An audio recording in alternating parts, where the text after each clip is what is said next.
আপনাদের এলাকাতে, আপনাদের দেশে, আপনাদের এই এলাকাতে মহিলারা, মায়েরা, খালারা ঈদ বকরেদের নামাজ পড়েন কোথায়? মসজিদে না ঈদগাহে? ঈদ বকরেদের নামাজ ঈদগাহে পড়েন না মসজিদে? জোরে বলেন না জি ভাই। জি, ঈদগাহে পড়েন। মাশাআল্লাহ, আলহামদুলিল্লাহ, এটা খুশির খবর। আল্লাহর নবীর জামানাতে বুখারী শরীফের হাদিস, ঈদের নামাজ কিংবা বকরেদের নামাজ পড়ার জন্য নবীজি ঈদগাহের মাঠে গেছেন। ঈদের নামাজ হয়ে গেল, নামাজের পর খুতবা হবে। নবীর যুগে মাইক ছিল না যে নবীজি মুখে কথা বলবেন, মাইকে অনেক দূর পর্যন্ত আওয়াজ যাবে। যেমন এখানে কথা হয়েছে, আমার মায়ের খালারা ওদের পেন্ডালে আছে, আওয়াজ পৌঁছেছে না? পৌঁছে না? আওয়াজ পৌঁছে তাদের পেন্ডালে পৌঁছেছে। কিন্তু নবীর যুগে মাইক ছিল না, নবীজি পুরুষরাকে আওয়াজ করলেন। পিছন দিকে মহিলা, মুখের আওয়াজ মাইকের সমান হয় না। রাসূল বেলালকে বলছেন, বেলাল চলো আমার সাথে, চলো ওই মহিলা পেন্ডালে, চলো মহিলার কাতারে চলো। এবার কাতারটাকে চিরে চিরে চিরে নবীজি চলে গেলেন মহিলাদের কাছে। এবার নবীজি মহিলাদেরকে স্পেশাল ভাবে ওয়াজ করতে লাগলেন। ইয়া মাশারান নিসাই তাসাদ্দাকনা ফাইন্নী উরিতুকুন্না আকসারাহালিন নার। আল্লাহর নবী ওই ঈদগাহের ময়দানে ওয়াজ করতে লাগলেন, নসিহত করতে লাগলেন। এ আমার মায়েরা, খালারা শুনলেন, আল্লাহর নবী ঈদগাহের মাঠে ওয়াজ করতে লাগলেন। মা ইয়া মাশারান নিসা, এ মহিলার দলেরা, এ নারীর দলেরা, তাসাদ্দাকনা, তোমরা দান করো, তোমরা সাদকা করো, তোমরা খায়রাত করো। নবী বললেন, কেন না? যেদিন আমাকে আল্লাহ রাব্বুল আলামিন মেরাজ করালছেন, যেদিন আমাকে আল্লাহ তাবারাক ওয়া তাআলা মক্কা থেকে ফিলিস্তিন নিয়ে গেছেন, বাইতুল মুকাদ্দাস থেকে আবার 7 আকাশের উপরে আমাকে নিয়ে যাওয়া হয়েছিল। 7 আকাশের উপরে সিদরাতুল মুনতাহার আগে আমাকে আল্লাহ তাবারাক ওয়া তাআলা জান্নাত দেখতে বললেন। আমি জান্নাত ঘুরে ঘুরে দেখলাম। তারপরে আল্লাহ তাবারাক ওয়া তাআলা আমাকে বললেন, নবীজি একটু জাহান্নামের দিকে আপনি নজর করে দেখেন, জাহান্নামের দিকে আপনি একটু তাকিয়ে দেখেন। আল্লাহ রাসূল বললেন, ও মহিলার দলেরা, আমি জাহান্নামে যেমন টুকি মারলাম, নজর করে দেখলাম। ওরে সুবহানাল্লাহ, জাহান্নামের ভিতরে শুধু নারী আর নারী, জাহান্নামের ভিতরে শুধু মহিলা আর মহিলা, জাহান্নামের ভিতরে শুধু নারী আর নারী পড়ে আছে। হাও মাও করে তারা চিৎকার করছে, মা মরে গেলাম, আল্লাহ তুমি বাঁচাও, আল্লাহ বাঁচাও, আল্লাহ বাঁচাও, মরে গেলাম। ওরে সুবহানাল্লাহ, হাও মাও করে চিৎকার করছে। জাহান্নামের ভিতরে শুধু মহিলারা পড়ে পড়ে কাঁদছে। আল্লাহ রাসূল বলেন, মহিলারে তোমরা দান করো, সাদকা করো, খায়রাত করো রে মহিলা, কারণ আমি তোমাদেরকে জাহান্নামের আগুনে বেশি বেশি করে জ্বলতে দেখলাম। রাসূল বললেন, মহিলা তোমরা দান করো। ঈদগাহের মাঠে রাসূল ওয়াজ করছেন, তোমরা দান করো, তোমাদেরকে জাহান্নামের আগুনে দেখলাম। যখন কথাটা বলা হলো, মহিলাদের মধ্যে একজন মহিলা আল্লাহ রাসূলকে প্রশ্ন করে দিলেন, ওয়াবে মাইয়া রাসূলুল্লাহ, আল্লাহর নবী গো একটু দয়া করে বলে দেন।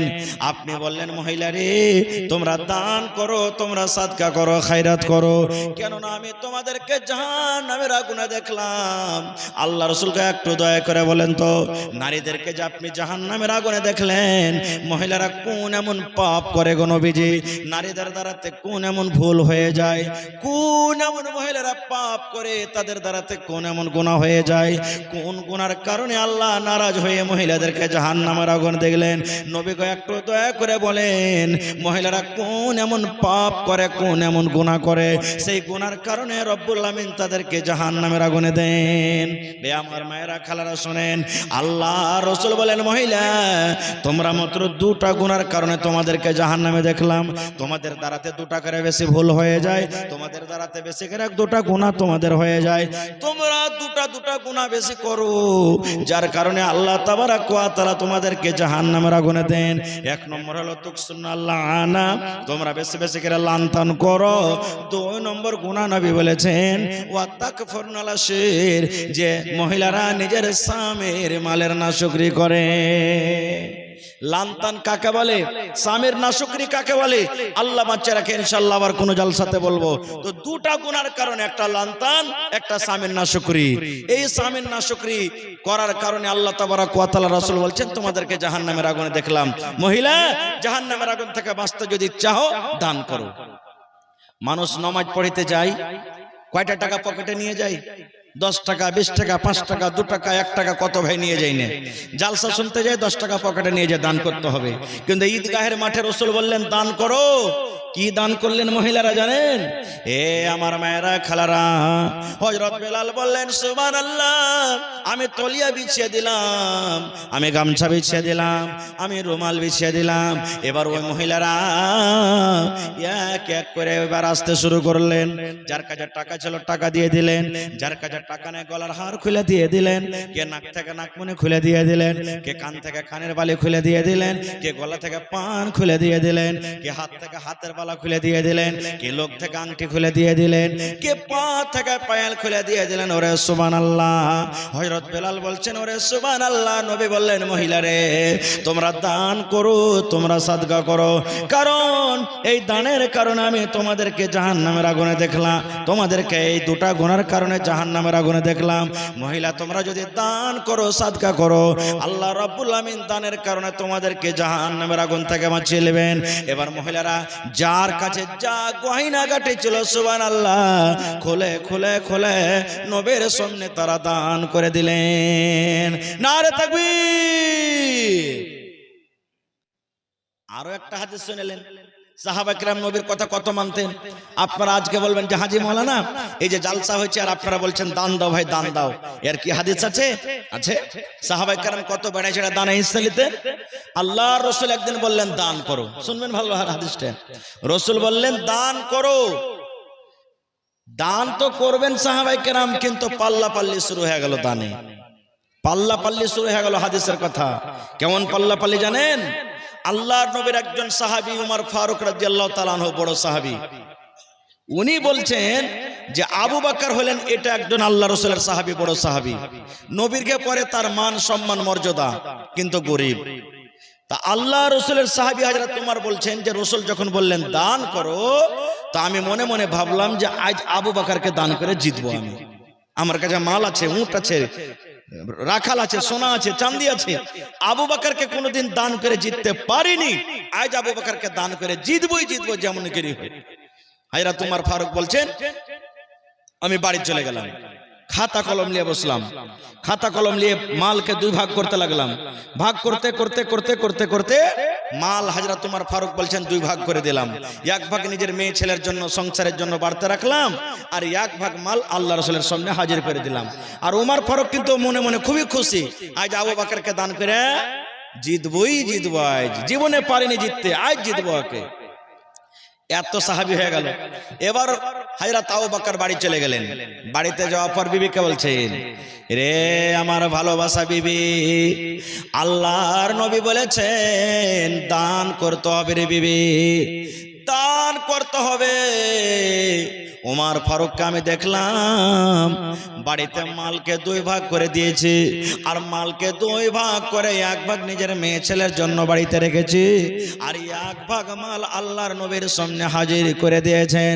বিবি রে আল্লাহর রাসূল বলেছেন দান করতে হবে রে বিবি, বলো তো বাড়িতে দান করার মতন কিছু আছে কিনা? বাড়িতে সোনা আছে কিনা? বাড়িতে টাকা আছে কিনা? বাড়িতে দানা আছে কিনা? বাড়িতে গয়না আছে কিনা? বিবি রে দয়া করে বলো দান করার মতন বাড়িতে কি আছে? এবার তার বিবি হযরত আবু বকর রাদিয়াল্লাহু তাআলা আনহুর বিবি বাড়িতে খুঁজতে লাগলেন কি আছে কি আছে। এবার খুঁজতে খুঁজতে দেখা গেল বাড়িতে সোনা নাই, বাড়িতে ওরা সুবহানাল্লাহ বাড়িতে কোন রকমের আনাজ নাই। এই বাড়ি ঝাড় জোড় দিয়ে কোন রকম একসা মতো আটা, একসা মতন যাও, কিংবা একসা মানে 2.5 কিলো মতন যাও কিংবা যাওয়ের আটা বাড়িতে পাওয়া গেল। 2.5 কিলো মতন শুধু বাড়িতে যাও কিংবা যাওয়ের আটা পেলেন, তাছাড়া কিন্তু আবু বকর রাদিয়াল্লাহু তাআলা আনহু দান করার মতন বাড়িতে কিছুই পেলেন না। এবার বিবিকে বলছেন যে হাজি সব সাহাবী এত বড় বড় করে দান করলে, আর আমি 2.5 কিলো কি কহে নিয়ে যাব? শরম লাগছে, লজ্জা লাগছে। এত বড় আমি সাহাবী, 2.5 কিলো আমি যাও কিংবা যাওয়ের আটা কেমন করে দান করব? এবার লজ্জা লাগবে বলে হযরত আবু বকর রাদিয়াল্লাহু তাআলা আনহু বুক এরকম ভাবে যাও কোটাকে কিংবা চায়ের আটা কোটাকে এরকম ভাবে চেপে নিলেন, আর ওপর থেকে একটা কম্বল কিংবা চাদর গায়ে ঢেকে নিলেন, যাতে কেউ দেখতে না পায় যে কি দান করেছে। এবার হাঁটতে হাঁটতে হাঁটতে হাঁটতে যায় যে ঢেরিতে মাল জমা করা আছে একবারে চুপচাপ কাউকে না জানিয়ে মাল কোটাকে ঢেলে দিলেন, ঢেলে দিলেন যাতে কেউ জানতে না পারে। সুবহানাল্লাহ, হায়রে সাহাবায়ে কেরামের আমল। এবার যখন ঢেকে দিলেন, মানুষ একটা ফস্টি করে যে যেখানে বাঘ ভাল্লুকের ডর আছে, জঙ্গল আছে, যে তাড়াতাড়ি করে পাসাবো, ওইখানে রাত লাগবে না তো গাড়ি খারাপ হবে, এরকম হয় না? হয় না? তো হযরত আবু বকর বলছেন যে কাউকে জানাবো না, ঢেলে দেবো ঢেরিতে, কেউ জানতে না পারে। যে কি দিলে না দিলে কে জানতে পারবে? আল্লাহ শুধু জানছে, আমাকে তো লজ্জা লাগবে না। এবার রাসূল হাজিরি চালু করে দিলেন। কে কি দিয়েছেন সাহাবায়ে কেরামের মধ্যে, কে কি দান দিলে হাজিরি চালু করে দিলেন। এবার রাসূল আব্দুর রহমান বিন আওফকে বলছেন, এই আব্দুর রহমান শোনো, তুমি কি দিয়েছো বাবা? হযরত আব্দুর রহমান বিন আওফ বলছেন, আল্লাহর নবী গো, আমি আব্দুর রহমান বিন আওফ গো নবীজি, আমি 1000 কিলো খাজুর দান করলাম। কতটি? 1000 কিলো খাজুর দান করলাম। নবীজি উসমানকে ডাকতে বলছেন, উসমান তুমি কি দিয়েছো বাবা? হযরত উসমান বললেন, নবী গো, আমি উসমান আপনার বন্ধু, আপনার সাথে, আপনার জামাই 200 উট, 700 ঘোড়া, 29.5 কিলো চাঁদে এবং 5.5 কিলো সোনা দান করে দিলাম। কতটি টাকা হবে এই জামানাতে বুঝে দেখেন। এবার রাসূল আবু বকরকে বলছেন, আবু বকর শোনো বাবা, তুমি কি দিয়েছো? উমর তুমি কি দিয়েছো? এবার উমর ফারুক কিন্তু মনে মনে এখনো বলছেন যে আজ আবু বকরকে দান করে জিতবো আমি। এবার হযরত উমর বলছেন, নবীজি আমি আপনার বন্ধু, আপনার সাথে উমর, আমার বাড়িতে যা মাল ছিল গো নবীজি আমি 2 ভাগে ভাগ করে দিয়েছি। 1 ভাগ আমি বাড়িতে নিজের ছেলে মেয়ের জন্য রেখেছি, আর 1 ভাগ আপনার কথা মতো আপনার কাছে হাজির করে দিয়েছি। এই যে আমি দেখেন, হয়তো আমার বাড়িতে 50টা উট ছিল গো নবীজি, আমি 25টা উট বাড়িতে রেখেছি, 25টা জমা করে দিয়েছি। 2 বিঘা জমি ছিল গো নবীজি, 1 বিঘা আমি বাড়িতে রেখেছি, 1 বিঘা হাজির করে দিয়েছি। 2টা খাজুরের বাগান ছিল, 1টা খাজুরের বাগান বাড়িতে রেখেছি, আর 1টা বাগান হাজির করে দিয়েছি। হযরত উমর বললেন, নবীজি আমি উমর আপনার বন্ধু, আপনার শ্বশুর, আমি মালকে 2 ভাগ করে 1 ভাগ রেখেছি বাড়িতে, আর 1 ভাগ আপনার দরবারে আমি হাজির করে দিয়েছি। সব যখন জিজ্ঞাসাটা হলো, শেষের বেলাতে নবীজি আবু বকরকে বলছেন, আবু বকর শোনো বাবা, তুমি এখানে তুমি কি দিয়েছো? রাসূল আবু বকরকে বলছেন, আবু বকর তুমি কি দিয়েছো? আব কহেন যে এত মোটা মোটা সবাই দান করছে, আর ও তো অল্প 2.5 কিলো মাত্র যাও কিংবা যাওয়ার আটা দিয়েছে, লজ্জা লাগবে না? এবার হযরত আবু বকর বলছেন, নবীজি কি দিয়েছি এটা কেন জিজ্ঞাসা না করছেন আপনি? কি দিয়েছি এটা জিজ্ঞাসা না করে আপনি বলেন যে নিজের ছেলে মেয়ের জন্য বাড়িতে কি রেখেছি আর আপনার এক সামনে কি হাজির করেছি, এটা জিজ্ঞাসা করেন। এবার নবীজি বলছেন, আবু বকর তোমার ছেলে মেয়ের জন্য তুমি বাড়িতে কি রেখেছো আর এই মজলিসে তুমি কি হাজির করেছো? হযরত আবু বকর রাদিয়াল্লাহু তাআলা উত্তর দিলেন, রে মুসলমান, এরকম কোন মায়ের লাল মায়ের বেটা কিয়ামত পর্যন্ত মনে হয় জন্ম হবে না যে হযরত আবু বকর রাদিয়াল্লাহু তাআলা ওর মতন উত্তর দিবেন।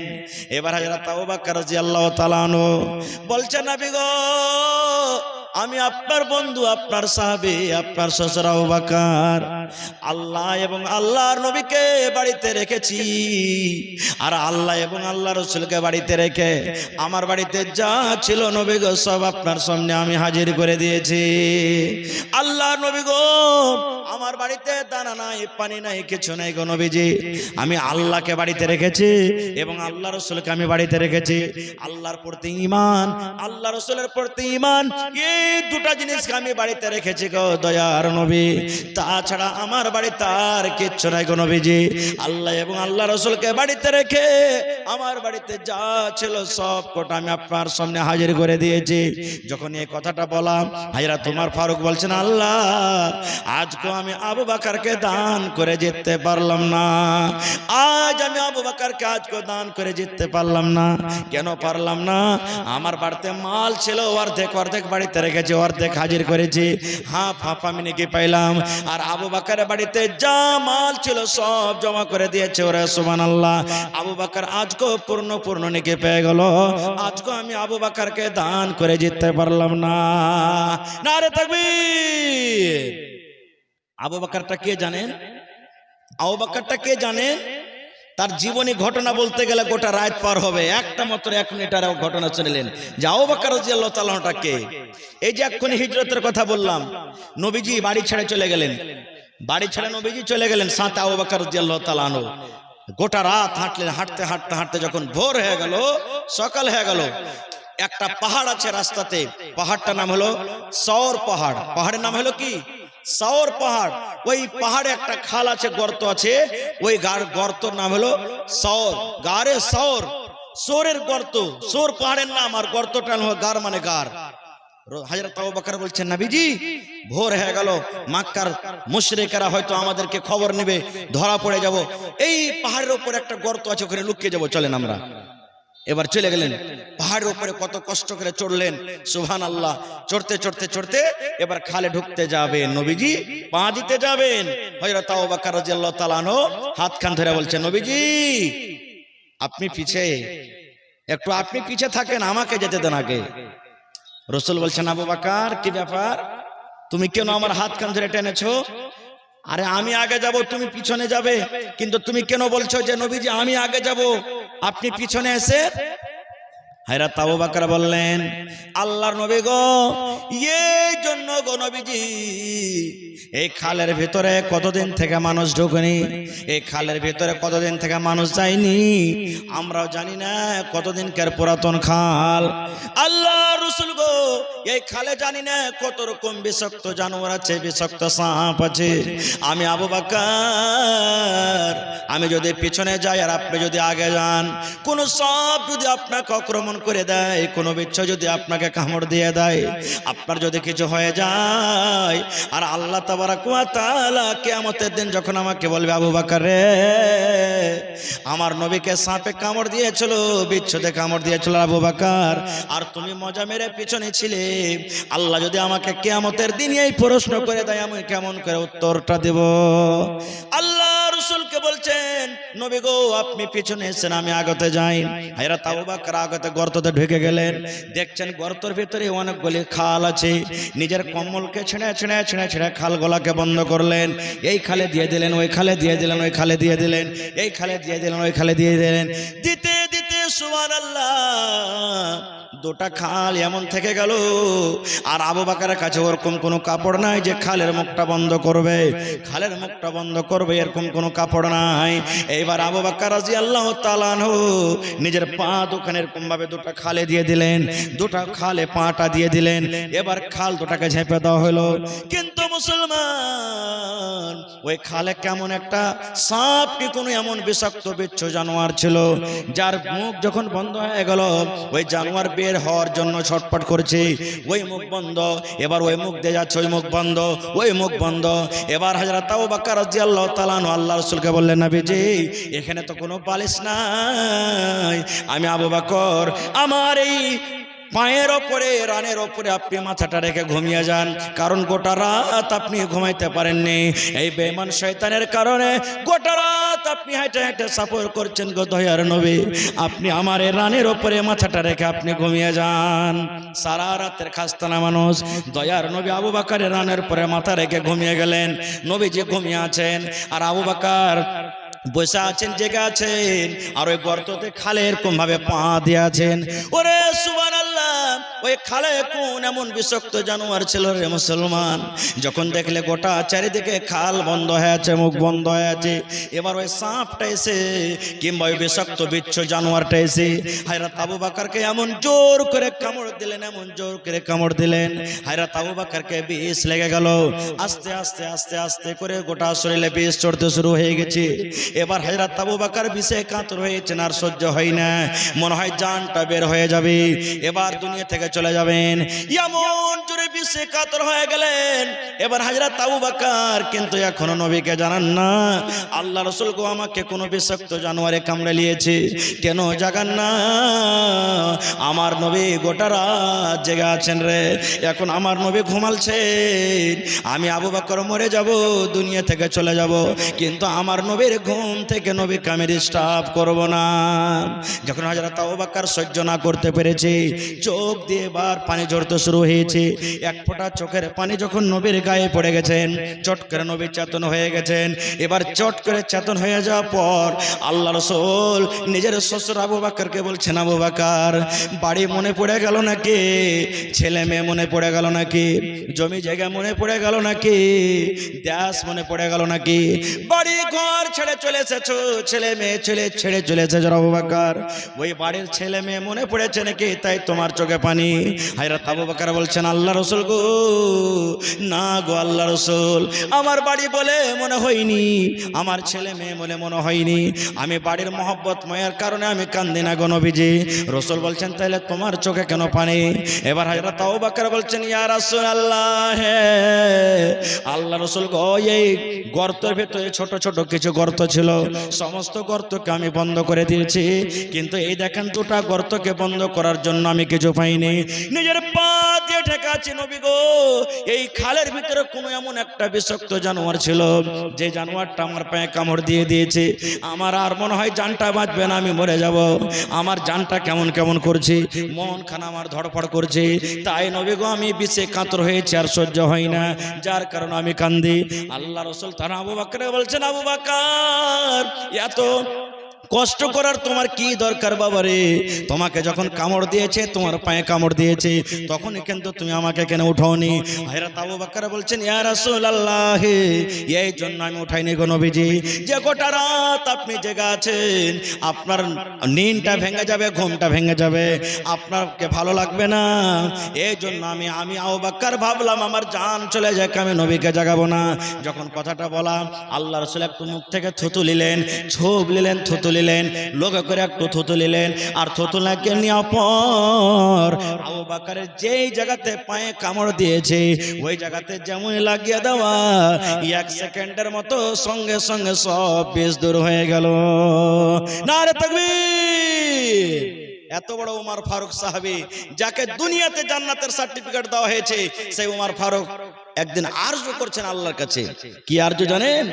হে আল্লাহ, জীবনের সমস্ত আমল যদি তুমি একদিকে আল্লাহ রেখে দাও, আর আবু বকরের ওই হিজরতটার, ওই যে নবীর সাথে গারে সরেছিলেন, ওই রাতটা আবু বকর যত নেকি পেয়েছে, আল্লাহর বরাবর যদি আমি আমার নেকি পেয়ে যেতাম, আল্লাহ আমার জন্য যথেষ্ট হয়ে যেত। সুবহানাল্লাহ, এত বড় সাহাবী। তো ভাইরা আমার, হযরত আবু বকর রাদিয়াল্লাহু তাআলা আনহু এরকম অনেক ঘটনা আছে, আমি ওদিকে যাব না। শেষ কথা, সাহাবায়ে কেরাম আল্লাহ রাসূল সাল্লাল্লাহু আলাইহি সাল্লামের জন্য, দ্বীনের জন্য, কোরআনের জন্য, সুবহানাল্লাহ, ইসলামের জন্য নিজের জান মালকে যখন রাসূল বলেছেন হাজির করে দিয়েছেন। জানের জরুরি পড়েছে, জান হাজির করেছেন, মালের দরকার হয়েছে, মাল হাজির করে দিয়েছেন। এই জন্য ভাই, আজকে হলো একটা মাদ্রাসা, এই মাদ্রাসাতে আপনাকে জান মাল দুটাই লাগবে, তবে জানের কুরবানি চাইনি আপনাদের কাছে। যখন মিটিং এর দরকার হবে, ভালো মাশওয়ারার দরকার হবে, আপনাকে যখন দাওয়াত করা হবে, আপনি লাব্বাইক বলে মাদ্রাসাতে চলে যাবেন। জরুরি নয় যে টাকা দিয়ে মদত করতে হবে, আপনার যেটা বুদ্ধি আছে, বিচার আছে, ভালো জ্ঞান ভালো বুদ্ধি দিয়ে আপনি সাহায্য করবেন, এটা হলো একটা সাদকা, একটা নেকি। আজকে আপনারা এসেছেন, মালের দরকার আছে, মাল লাগবে মাদ্রাসাতে, বিনা টাকাতে বিনা মালে মাদ্রাসা চলবে না। আর এই মাদ্রাসা সরকারের তরফ থেকে কোনো সহযোগিতা আসে না, মদত আসে না। মাদ্রাসার সরকার হলেন আপনারা, মাদ্রাসার হিতাকাঙ্ক্ষী হলেন আপনারা, মাদ্রাসার মালিক হলেন আপনারা। আপনাদের দেওয়া টাকাতে, আপনাদের দেওয়া দানে, আপনাদের দেওয়া মালে মাদ্রাসা চলছে। ভাই আমার, আল্লাহর রহমতে আপনারা বসে আছেন। গত বছর এই জায়গাতে আমি এসেছিলাম, আল্লাহুস সামাদ, আমি 5,000 10,000 করে আমি চেয়েছিলাম। গত বছরও আমার মনে পড়ছে, আমি নামটা বললাম, এই গ্রামেরই মনে হয়, কি কোন গ্রামের ছিল, মিয়া বিবি দুইজনে 5-5 করে 10,000 টাকা জমা করেছিল। আমি নামটা ভুলছি, যে আমি 5,000 করে দুজন চেয়েছিলাম, আমার মনে হচ্ছে যে মিয়া বিবি দুজনে 5-5 করে 10,000 টাকা এই মাদ্রাসার জন্য জমা করেছিলেন। তো আজকে দেখি এই মাদ্রাসার জন্য কোন আল্লাহর বান্দা আছেন, একটা লোক 5,000 টাকা দিবেন, একটা লোক 10,000 টাকা দিবেন, একটা লোক 15,000 দিবেন, একটা লোক 20,000 দিবেন, কিংবা যদি কোনো আল্লাহওয়ালা আল্লাহর পীর মুজাহিদ থাকেন যে মাদ্রাসার জন্য কোনো মাঠ ঘাটের 1 ডিসমিল 1 কাঠা জমিন বিক্রি করে যা টাকা হবে মাদ্রাসাতে দিয়ে দিবেন ভাই আমার। এবং 50টা লোককে আমি দেখবো 1,000 1,000 1,000 করে, 50টা লোককে আমি দেখবো 500 500 500 করে। এবং কমিটির লোককে বলবো মা খালাদের পিন্ডালে চাদর দিয়ে পাঠান। মায়েরা খালারাকে বলবো যে মায়েরা প্রত্যেক জালসাতে মায়েরা খালারা দানে আগে থাকে, দান করেন।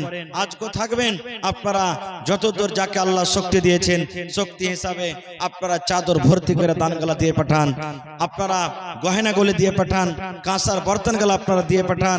গত রাত্রে এই জালসা ছিল একটা চিতরিয়াতে, সুবহানাল্লাহ, 3টা 3:30 রাতে একজন মহিলা খবর পাঠিয়ে দিলেন, মাওলানা একটা আমি ছাগল দান করে দিলাম জালসাতে, সুবহানাল্লাহ। তো মায়েরা খালারা আজকে দেখি এই গিদড়মারি এলাকার আমার মায়েরা খালারা কেমন আছেন যে 1টা 2টা 3টে ছাগলগুলা দান করবেন, 2 টাকার 1 টাকার ছাগল দান করবেন, গলার হার গালা দিবেন, পার পায়াল দিবেন, টাকা দিবেন, চাদর ভর্তি ভরি করে টাকা গালা দিয়ে পাঠাবেন। এবং আসেন তো ভাই মজলিস থেকে, পেন্ডাল থেকে আমার কোনো মা, আমার কোনো খালা, আমার কোনো দাদি, আমার কোনো নানি, আমার কোনো ভাই আছেন যে 5,000 একটা লোক দিতে পারবেন। মাশাআল্লাহ। এটা কোন জায়গা থেকে এলো? মাশাআল্লাহ। দেখেন একবার জোরে বলেন নারে তাকবীর। আপনারা হোটেলে ভাত খান নাকি যে ভাই? হায় রে আল্লাহ। দেখেন সাগের চাদর ভর্তি করে হার